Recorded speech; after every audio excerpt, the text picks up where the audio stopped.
On our Ford Edge 2011, the right passenger door, the twitch always stays open. So basically, it looks like the door is always open. So what we're going to do is, so we do a fix where we access the wire through the harness access point here in the door, and we're going to splice the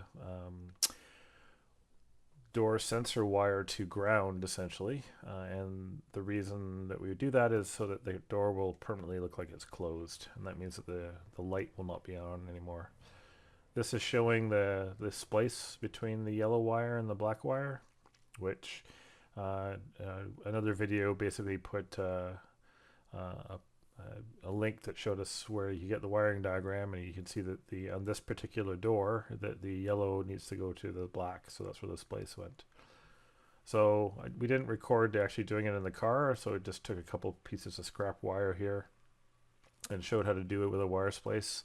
Essentially, it just cuts the insulation on the wire connector and makes a bridge with that metal piece that's right there. So you insert the first wire, you insert the second wire. There's two channels in the splice, and once you have them essentially centered properly, just grab a pair of pliers. Any type will do. Needle nose is what I had on hand. So, and you just apply a little bit of pressure. Make sure that wire cuts into the the bridge piece cuts into the two wires. I needed to do a little bit more here just to get the fully across, and then you just close the cap. This is a completely removable solution, so it's very convenient for not making a permanent damage if you did make a mistake on the wire choice.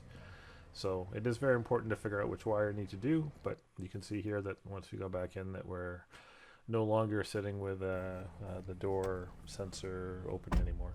So this was from another YouTuber who did it on the driver's side door, and thanks very much for him putting that together. This is just my implementation of his procedure.